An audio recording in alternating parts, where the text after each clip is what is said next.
हम सब क्या यहाँ पूंजीपति की दलाली के लिए बैठे हैं? क्या हम लोग जल्लाद हैं? क्या हम उसे मारने आए हैं जनता को? आतंकी है क्या ये? आतंकी है क्या ये? बाप रे बाप, आकाश में भी जनता का पैसा, धरती पर भी जनता का पैसा। जितना दुनिया में पूजा है फ्री कर दीजिए और अदानी अंबानी जी को कहिए कि उसका पैसा आप दीजिए। आप है ना आम आदमी की सरकार, आप बैठे हुए हैं बोगला भगत के तरह, बोगला भगत के तरह। भैया ये तो गलत बोल रहे हैं।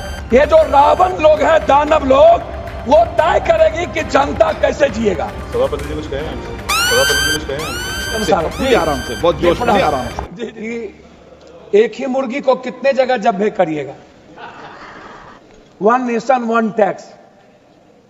जब आप सबसे पहले सीना ठोक के बोले कि मैं दुनिया में जनता पर एक टैक्स के अलावे दूसरा कोई टैक्स नहीं होने दूंगा, तो मैं पूछना चाहता हूं आपसे,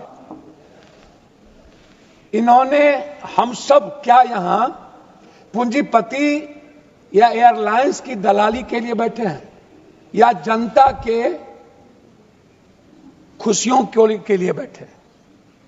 हम एयरलाइंस की बात बता दिए, हम सीआईएसएफ की बात बता दिए। क्या हम लोग जल्लाद हैं? क्या हम उसे मारने आए हैं जनता को? क्या हम जनता की बात करने यहां नहीं आए हैं?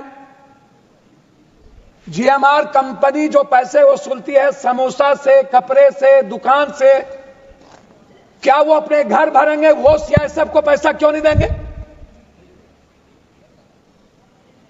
आतंकी है क्या ये जीएमआर? सीआईएसएफ, आप जनता के पैसे से हम टिकट बढ़ा रहे हैं। भैया आप कितने बार जनता को हला करिएगा? आप कह रहे हैं टिकट तब बढ़ता है, आप कह रहे हैं बाप रे बाप, आकाश में भी जनता का पैसा, धरती पर भी जनता का पैसा। आप बात ही नहीं किए टिकट की एक बार। अब आप आइए, हिंदू पार्टी है, अरे भैया दुर्गा पूजा, काली पूजा, लक्ष्मी पूजा, छठ पूजा सबको फ्री कर दीजिए, कर दीजिए फ्री। जितना दुनिया में पूजा है फ्री कर दीजिए और अदानी अंबानी जी को कहिए कि उसका पैसा आप दीजिए। सब पूजा फ्री, मरनी हो तब पैसा, प्राकृतिक आपदा आ जाए तब पैसा, कोई डेथ कर जाए तब पैसा। आपदा में अफसर क्यों निकालते हैं आपकी सरकार? आप बैठे हुए हैं बोगला भगत के तरह कि कब पैसा निकाला जाए।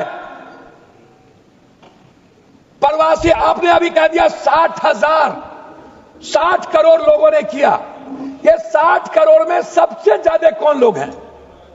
ये मिडिल क्लास और गरीब और बीच के लोग हैं, जो पर्व में जो प्रवासी मजदूर हैं, जो बाहर गए, गल्फ गए, अरब गए।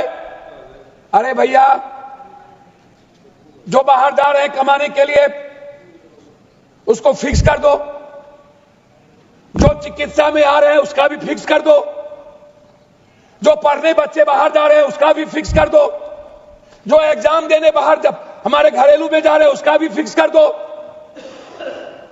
आप तो मिडिल क्लास के सरकार है ना भाई, आप है ना आम आदमी की सरकार, तो आम आदमी की बात करिए ना, आप किसान की बात करिए ना। आप तो चप भैया ये तो गलत बोल रहे हैं। आप हमको बताइए कि टिकट कट लेने के बाद कै रुपया लौटता है? कितने रुपये लौटेंगे आप हमको बता दो। दूसरी बात मैं आपसे पूछना चाहता हूं कि भैया ये टिकट जादूगरी है क्या? मात्र 30 सेकंड के अंदर एक टिकट 7,000, दूसरा टिकट 17,000, तीसरा टिकट 32,000। ये कहां से, ये कौन तय करता है? ये कौन है मोनोपोली करने वाला? आप कह रहे हो कि हमने एयरलाइंस लाना था लेकिन एयरफील्ड नहीं दिया गया, मोनोपोली हो गई 4 एयरलाइंस के मालिकों की। इसका मतलब है कि हमारे मंत्रालय का उस पर अंकुश नहीं है, हमारा मंत्रिमंडल या हमारा सरकार चलता है उस मोनोपोली करने वाले एयरलाइंस के मालिक से, और हम बाध्य हैं, हम तय करते हैं उसके अनुसार कानून और नियम को। क्या हमारी सरकार जनता के द्वारा चुनी हुई सरकार जनता के लिए तय नहीं करेगी। जनता पर टैक्स बढ़ाने वाली ये जो रावण लोग हैं, दानव लोग, वो तय करेगी कि जनता कैसे जिएगा। भैया यहां पर आज हम कुछ नहीं कहेंगे मंत्री जी, मेरा आग्रह है कि एयर टिकटिंग, मंत्री जी सिर्फ मेरा आग्रह है कि टिकट का बिल, टिकट का किराया, और अभी कुछ नहीं है, एयरपोर्ट और चीज छोड़ दीजिए, टिकट के किराए पर एक स्वतंत्र सोच, कितना, क्या कोई निगरानी कमेटी बनेगी? क्या उसमें जेपीसी तरह की कोई कमेटी हो? क्या डीजीएसएच के साथ कोई एक पार्लियामेंट्री कमेटी हो? क्या, कितना, हद तक कितना? 11,000, 9,000, 12,000, 13,000 या 35,000 या 40,000 या 32,000? यह सबसे बड़ा सवाल है। और दूसरी चीज, यदि आप कह रहे हैं मंत्री जी, आप मंत्री जी कह रहे हैं कि जब कोई पर्व या कोई इस तरह के सर्कमस्टांसेस नहीं होते हैं तो 180 सीट है प्लेन में, 180 सीट का है ना टिकट कटेगा? टिकट कम कटे या टिकट ज्यादा कटे? तो आप हमको एक बात बताइए, ये 200 तो सीट आ नहीं गया, तो भैया फिर 32,000 या 40,000 सर्कमस्टांसेस कैसे तय हो जाएगा? ये कौन सी परिस्थितियां हैं? पांचवा, आप अंत में मैं 2 बात कहना चाहूंगा मंत्री महोदय, बिहार में एक भी अंतर्राष्ट्रीय एयरपोर्ट नहीं, बोध गया है बहुत कम स्थिति रहती है और समय के अनुसार। जी आराम से, बहुत जोश में, आराम से। जी जी धन्यवाद सर। नहीं है, मेरा आग्रह है। गोपाल जी आपको इतने ध्यान से सुन रहे तो आप तेजी और बढ़ रही है। नहीं, धन्यवाद सर, धन्यवाद। आपका स्नेह आशीर्वाद बना रहे सर, असीम कृपा रहे सर, और भीतर से रहे, ऊपर से नहीं रहे सर।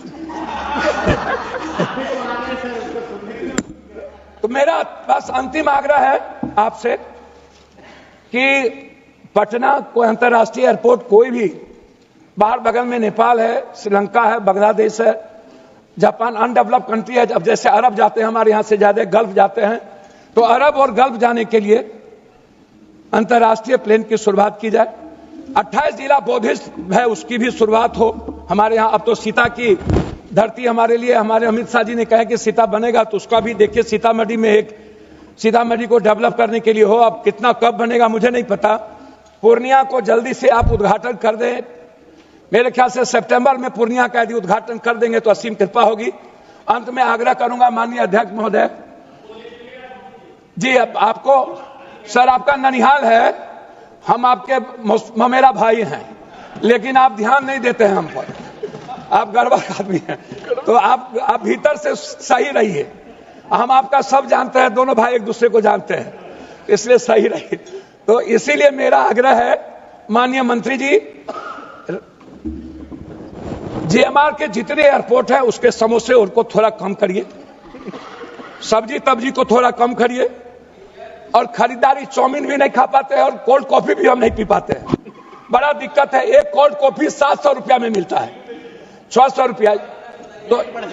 तो इसीलिए अब सिर्फ इतना कहेंगे कि जो प्रवासी मजदूर है, जो चिकित्सक हैं, जो हमारे बुजुर्ग माँ बाप हैं, जो किसी न किसी परिस्थितियों में जाते हैं, और जब भी कोई सामाजिक धार्मिक पर्व हो, और जब भी कोई साइक्लोन या कोई नेचुरल डिजास्टर आता हो, उस वक्त ये लोग अत्यधिक शोषण करते हैं आम आदमी का।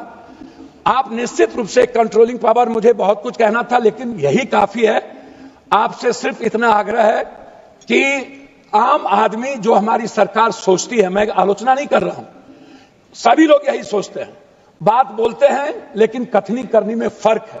आम आदमी को कैसे हम लोग बहुत अच्छे तरीके से जीने का, उसको मुस्कुराने का रास्ता दें, उसको हम लोग जब्बे ना करें और उस पर टैक्स का आक्रमण ना करें, सभी तरह के टैक्स से जनता को ना देखें। इन बातों के साथ आपसे आग्रह है कि बहुत उम्मीद है कि आप अंत में 32,000 पायलट की जो कमी है, आपसे आग्रह है कि एक मिनिमाइज कर दीजिए कि हम कितने में बहुत कम मात्रा में भारत के बच्चों को पायलट बनाएंगे।